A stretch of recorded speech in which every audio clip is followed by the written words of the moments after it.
안녕하세요. 배신의 장미입니다. 오늘의 사연 시작하겠습니다. 사람이 이렇게까지 멍청해? 라는 소리가 나올 만한 이야기 하나 들려드릴까요? 그런데 더 멍청한 건 이런 사람들이라는 것을 미리 알아차리지 못하고 결혼을 해서 인연을 맺은 저란 사람입니다. 분명히 눈치를 챘어야 했는데 똑똑한 척은 혼자 다 했으면서 맹탕 그 자체였었네요. 한 남자와 사랑을 했고 그리고 그 남자의 순박한 면이 마음에 들어 저는 결혼을 했습니다. 남편과 저는 살아온 환경이 아예 다른 사람이었어요. 저는 서울 토박이고 집안 사람들 자체가 모두 서울 토박이인 반면 남편은 경상도 남자였습니다. 그리고 부모님의 뜻에 따라 버섯 농사를 짓는 사람이었어요. 제가 남편을 만나게 된 건 남편의 동네 자체가 관광지로 좀 유명한 곳이었거든요. 그곳에 놀러 갔다가 우연히 카페에서 남편을 만나게 되었고, 그 순박하고 촌스러운 사람이 제게 전화번호를 건네게 되죠. 그날 제게 전화번호를 주고 자지러 줄 뻔했다고 하더라고요. 너무 부끄럽고 떨려서 말이죠. 우연찮게 떠난 여행지에서 그 지역의 토박이인 남편을 만나게 되고, 저 또한 부끄럽긴 했지만 재미있는 추억이라 생각을 하게 됩니다.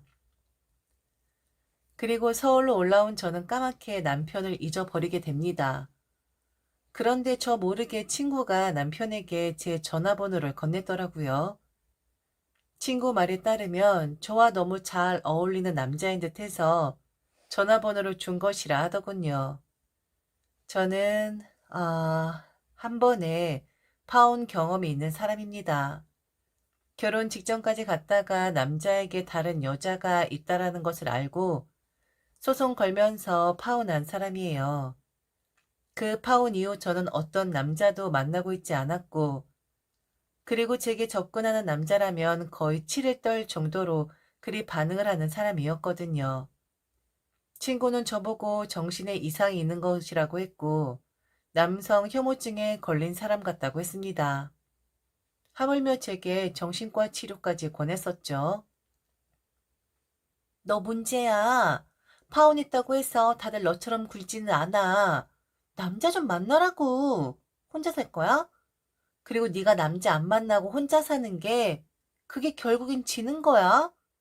네가 잘못한 것도 아니고 피해자인데 왜 그래? 너 정신과 상담 좀 해보자. 어? 내가 좋은 사람 소개시켜 준다니까.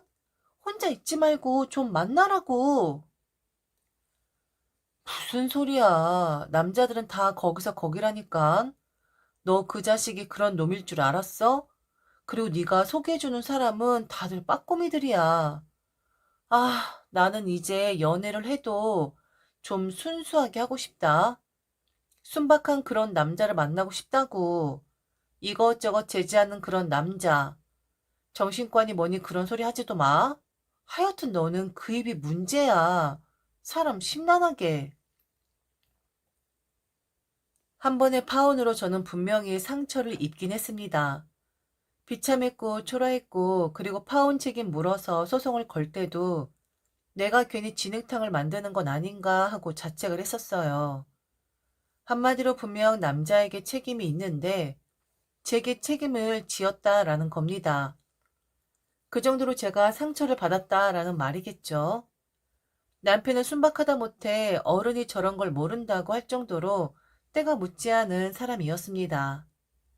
그리고 나중에 안 사실은 그날 친구가 남편을 먼저 보고 저를 가리키며 저 여자 어떤 것 같아요?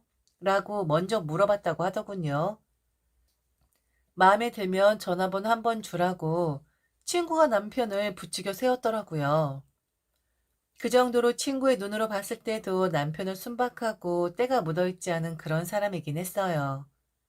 제 눈에 먼저 띈 게 아니라 친구의 눈에 먼저 띌 정도로 그런 백치의 미를 풍기는 그런 사람이긴 했죠. 그러니 자기 어린 동생과 이런 짓거리를 벌였겠죠. 몰랐다고 했지만 저는 믿을 수가 없더군요. 암튼 남편은 제가 연락이 없자 기다리다 지쳤는지 제게 먼저 연락을 해왔습니다. 그리고 묻더군요.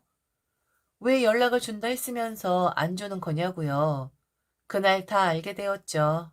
친구가 이 모든 걸 꾸몄다라는 것을요. 전화 통화를 그날 날이 셀 때까지 한 것 같아요. 오랜만이었습니다. 제 스스로가 순수한 아이로 돌아가는 것 같았고, 그리고 정말 재미가 없는 이야기일 수도 있는데, 부화시켰다는 그 이야기를 한두 시간 이상을 들었던 것 같아요. 실패담을 섞어가면서 말이죠. 이 나이에 이런 감정을 느낀다는 것이 웃기기도 했고, 그리고 신기한 경험이었습니다. 서울에서 남편이 사는 곳까지 절대로 가까운 거리는 아니었지만, 일주일에 한 번씩은 남편을 보러 내려갔고, 그리고 저는 결국 남편의 동네에 집을 짓기 시작하죠. 그땐 그냥 아예 생각이 없었던 것 같아요. 결혼이나 이런 걸 생각한 게 아니라 그냥 이 사람을 좀 편하게 만나고 싶다라는 생각밖에 들지 않았거든요. 저의 추진력을 보고는 남편은 놀라워하는 듯했고, 그리고 그의 집을 왔다 갔다 하면서 이미 남편의 부모님도 뵌 터라 제가 서울에 있는 동안엔 그 비어있는 집을 그들이 관리를 해주게 되죠. 어떤 사람이었냐면 한 가지만 말씀드리자면 말을 유창하게 하는 사람이 아니었고, 그리고 자기 감정에 매우 솔직한 사람이었고, 그리고 자기의 본능을 따르는 그런 사람이었습니다. 대부분 데이트를 하면 여자가 뭘 좋아할지, 여자가 어떤 말을 하면 좋아할지를 막 고민을 하잖아요. 정식으로 첫 데이트를 할 때 남편의 말이 생각이 나는 게 식사를 하러 오리 고깃집에 가게 됩니다. 음식이 나오자마자 제게 그러더군요. 우리 이제 말 그만하죠? 밥을 먹어야 하니까요. 대화는 우리 이따가 해요. 이제는 먹을 시간. 이라고 하는 거예요.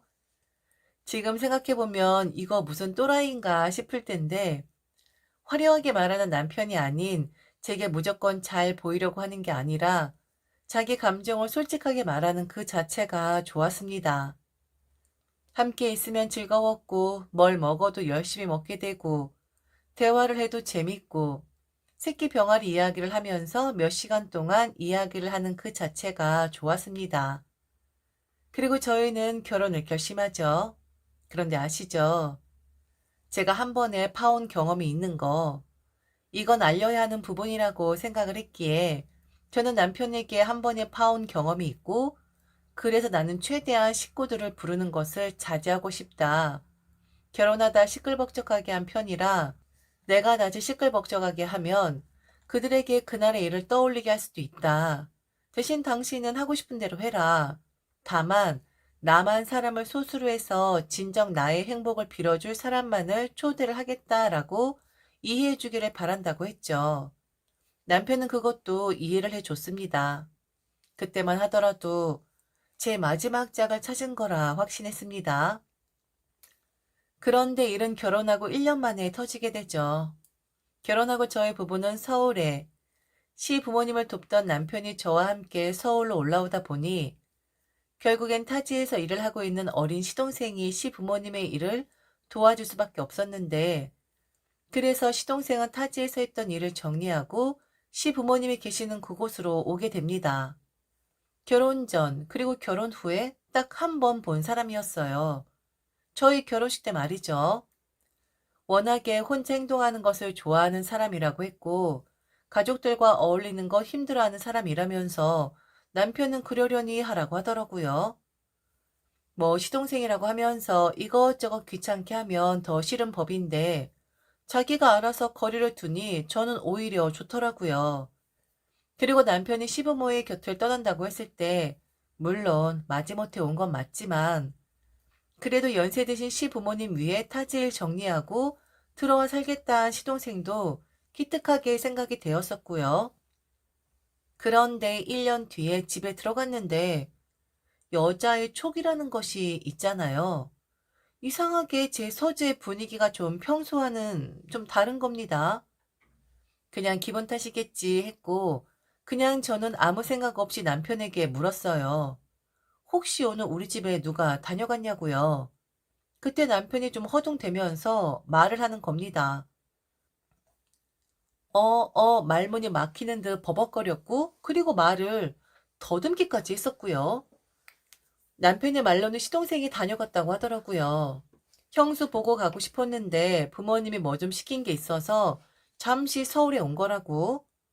급하게 내려가는 바람에 제 얼굴을 보지 못하고 갔다고요. 싸한 기분이 들었지만 그러려니 했습니다.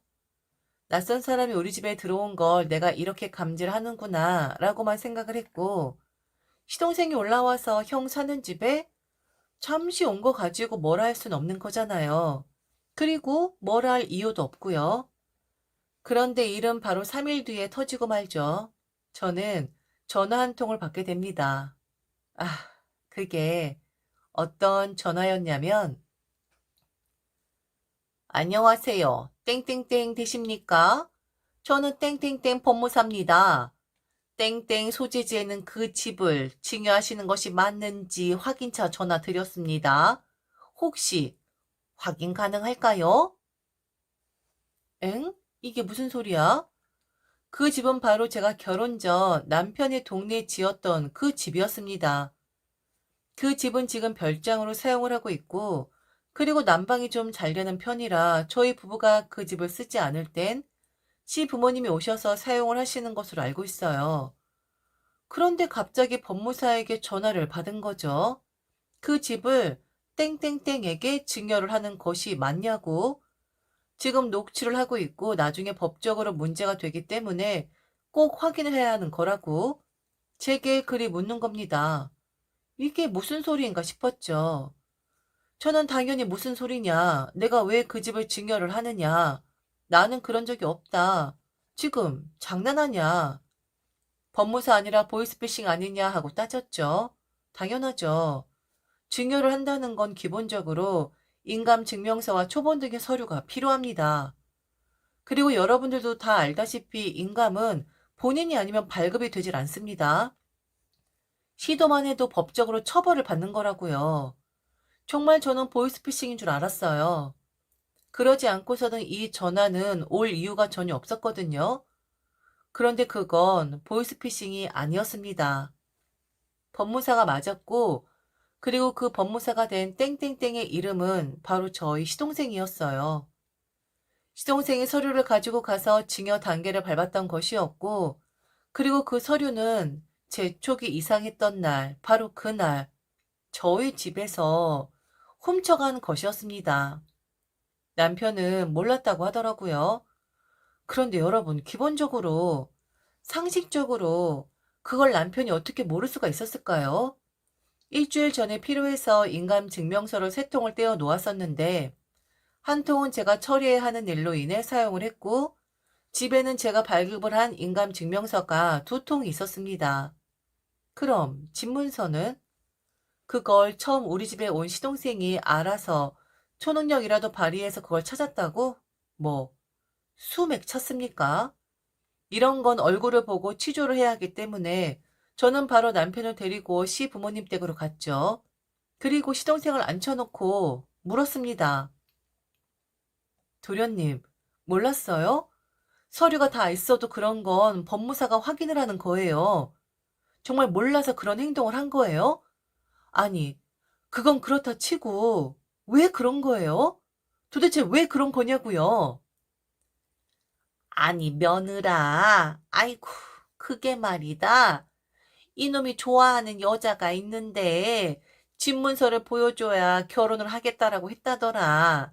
이놈이 눈이 멀어서 그리 한 건데, 아이고, 잘못했다. 어?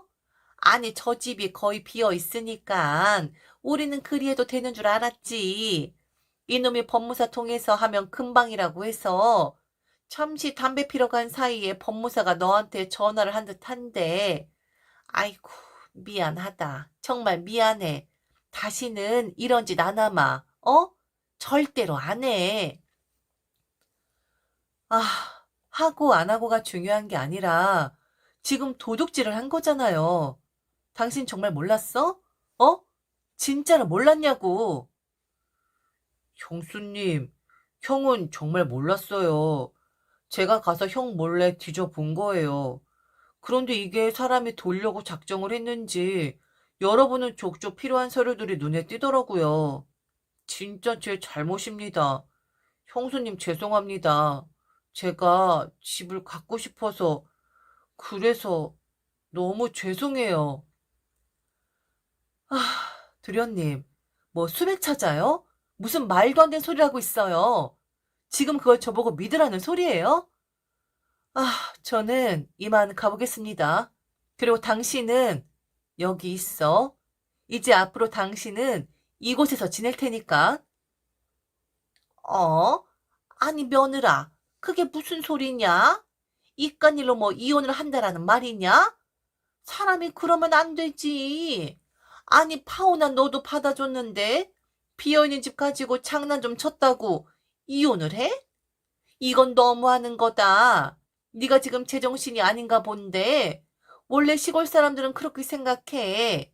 옆집도 내 것, 윗집도 내 것, 그리고 내 집은 옆집 것, 윗집 것. 그렇게 하는 법이란다. 순박하고 촌스러운 마음에 그리 한 거야. 서울 깍쟁이라 이해 못할 수도 있는데 우리는 너 흠 있는 거 흠 아니라고 생각하고 눈 감아줬다. 네가 일이 나오면 안 되는 거지.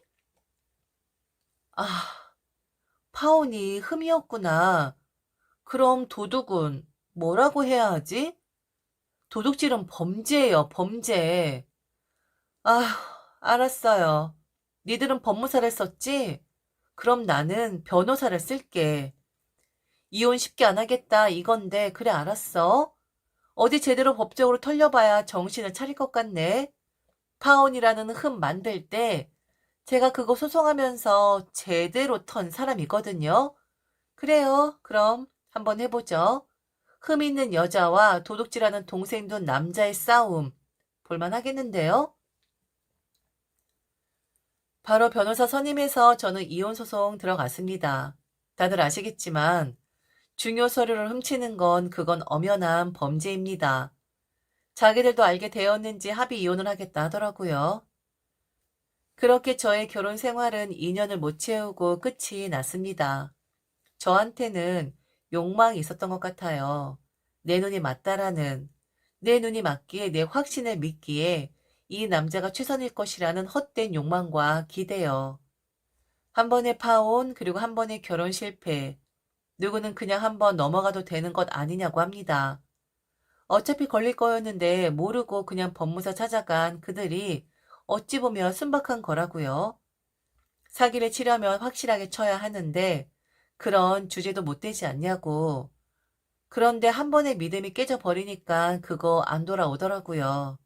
저의 욕망으로 인해 결국 제가 제 발등을 찍은 거였는데 끝까지 시동생은 남편을 감쌌습니다.